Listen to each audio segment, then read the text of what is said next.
మాజీ మంత్రి జీవన్ రెడ్డి నిబద్ధత గల నాయకుడు కాబట్టే ఇంతకాలం కాంగ్రెస్ లో కొనసాగారని బీఆర్ఎస్ వర్కింగ్ ప్రెసిడెంట్ కేటీఆర్ అన్నారు. 2014 ఎన్నికలకు ముందు కేసీఆర్ జీవన్ రెడ్డిని ఆహ్వానించారు. కానీ నిబద్ధత గల నాయకుడిగా ఆయన కాంగ్రెస్ తోనే కొనసాగారన్నారు. పార్టీ బలోపేతానికి జీవన్ రెడ్డి చేరిక బాగుంటుందని జగిత్యాల నాయకత్వం కూడా మద్దతు తెలిపిందన్నారు కేటీఆర్. పెద్దలు కేసీఆర్ గారి సూచన మేరకు సాధారణంగా వారిని భారత రాష్ట్ర సమితిలోకి ఆహ్వానించడానికి ఈరోజు మా సహచరులందరితో కలిసి ఈరోజు పెద్దలు జీవన్ రెడ్డి గారిని మరి భారత రాష్ట్ర సమితిలోకి సాధారణంగా ఆహ్వానించడం జరిగింది.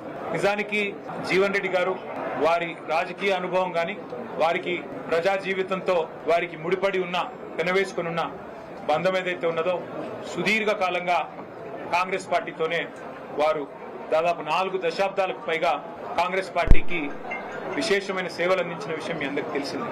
మీ అందరికి తెలియని ఒక విషయం ఏమంటే 2014 మునుపు సరిగ్గా 2014 ఎలక్షన్ల కొద్దిగా ముందు తెలంగాణ రాష్ట్రం ఏర్పడ్డ తర్వాత అంటే ఫిబ్రవరి 20 నాడు బిల్లు పాస్ అయిన తర్వాత ఏప్రిల్లో అనుకుంటా బహుశా ఎలక్షన్ జరిగింది.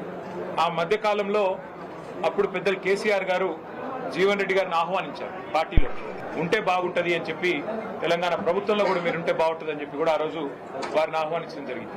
కానీ ఒక నిబద్ధత కలిగిన నాయకుడిగా ఆ రోజు వారు కాంగ్రెస్ పార్టీ నాయకత్వంతో వారికి ఉన్న అనుబంధాన్ని మరి కాంగ్రెస్ పార్టీ బలోపేతానికి ముందుకు నడవాలన్న ఉద్దేశంతో వారు ఆనాడు కాంగ్రెస్ లోనే కొనసాగారు. ఆ రోజు జగిత్యాల శాసనసభ్యుడిగా కూడా 2014లో గెలిచినారు. జీవన్ రెడ్డి గారితో కేసీఆర్ గారికి ఉన్న పర్సనల్ రిలేషన్ అంటే వారికి ఇద్దరికి మధ్యన ఉన్న గౌరవభావం గాని ఇద్దరికి మధ్యన ఉన్న స్నేహం ఎట్లాంటిది అంటే వారి బంధం ఈ రోజు కాదు, వారిద్దరికి దాదాపు 4 దశాబ్దాలకు పైగా పరిచయము, స్నేహము, గౌరవము, పరస్పర గౌరవము ఎప్పటి నుంచో ఉంది.